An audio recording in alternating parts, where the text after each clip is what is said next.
Hello there, you're watching SME On Point. My name is Diabo Sito. Thank you so much for joining us. You'll remember that this month we're still continuing with entrepreneurship education since institutions of higher learning are now moving from treating entrepreneurship as a side elective to now building full ecosystems that shape how students think, learn, as well as launch businesses. We're concluding our series of entrepreneurship education, and joining us virtually today is Hussein Essof, who is the Head of Community Engagement, Innovation and Student Experience at Regent Business School. Hussein, thank you so much for joining us on SME On Point.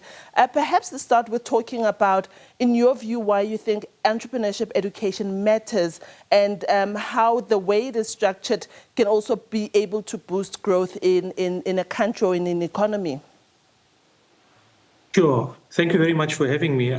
I think let's start with first understanding that entrepreneurship is not necessarily about selling potatoes or selling anything for that matter. Sure.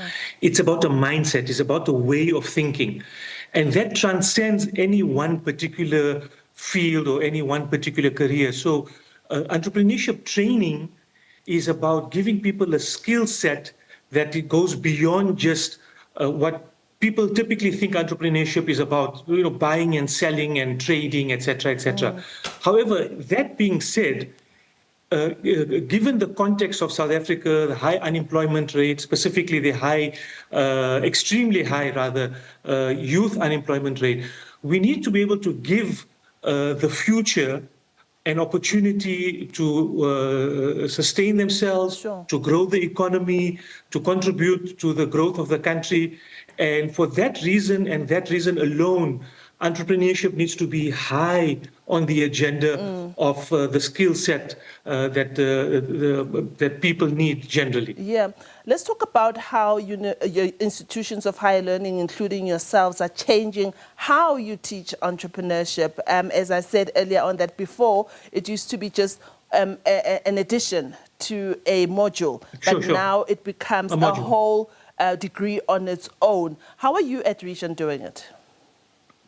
Yes, so just beyond the qualification, we try and make entrepreneurship or entrepreneurial teaching and learning very hands-on, very practical. So for example, and I'm going to give away a few tricks here, we get students we give them money when they start studying with Regent, Okay. to go and start a side hustle. We call this the 21-day challenge. And this happens even before they pick up their first textbook or their first module. And the idea is for them to get into the field, to get their hands dirty, and to use that learning in their journey while they're studying with us. That's the one thing that we do.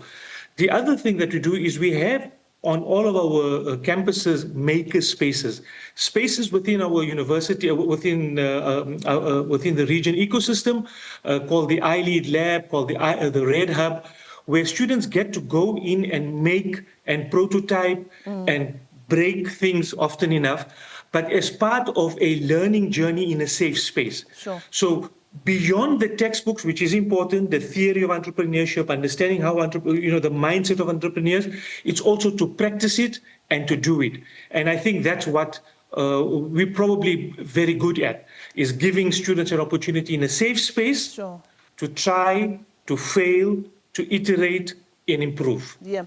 Hussein, while we talk about the benefits of giving hands-on experience to students, but perhaps we can move over to talk about, now you have trained Diabo. She has a degree in entrepreneurship. Where does she start in looking for the next step, whether it's going into an institution that can help her hone the skills she's learned or starting her own business? Now, where do we put the value of this qualification?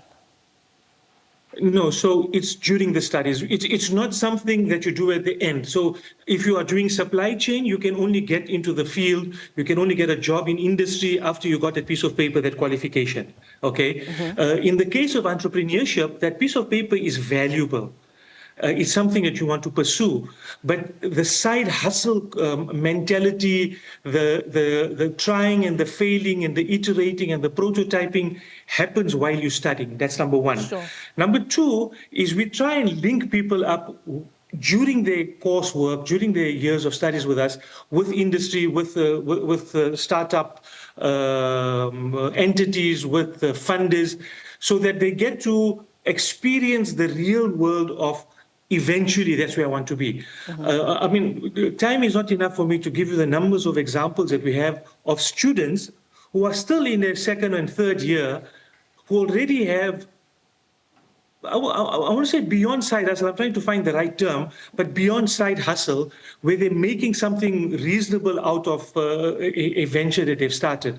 It may be very early stage. They'll probably not pursue it after they complete their studies, but at least they get to play with something in a safe space before they get that piece of qualification. So it's not an afterthought.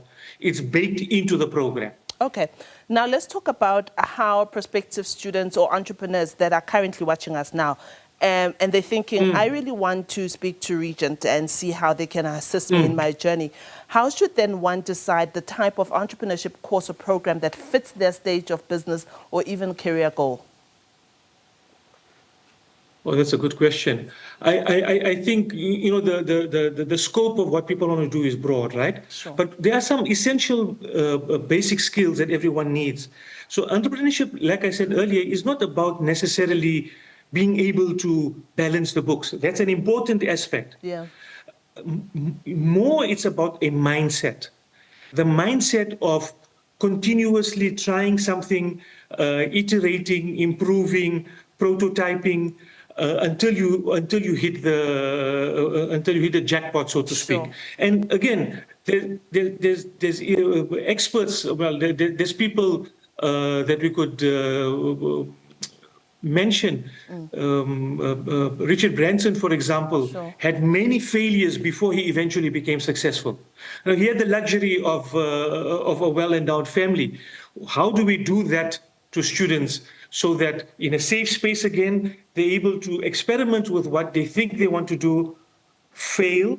We encourage failure sometimes, but learning to fail forward so that when they eventually get to where they want to be, it's easier for them to grow from there. So if you are thinking of entrepreneurship, or if you're thinking of starting a venture and you want a place that will hold your hands, give you enough to grow, space to grow, won't make judgments on you, will guide you through the steps that you need, may encourage you to fail because failure is vital. Sure. Oftentimes, a person with a good idea will fail and give up. How do you teach resilience? You can't teach resilience in the field. Yes. You teach resilience in a safe space, and that's what we attempt to do. Hussein, this has been such an insightful talk, and thank you for concluding our series of entrepreneurship education here on SME On Point. And I hope that you sitting there at home, we've been able to give you more than 5 institutions that offer entrepreneurship education that you can choose from and listen to from our Facebook page, which is at SME On Point, about why this should form part of your development for this year. If you're already working and you have a side hustle, or you are thinking of going full force into entrepreneurship, how about you add a certificate or two into entrepreneurship and see how that goes. And with that, that's all we have for you for SME On Point for this week. Like I always say, please remember to support small businesses in your community. Let's make those rands and cents circulate. Goodbye.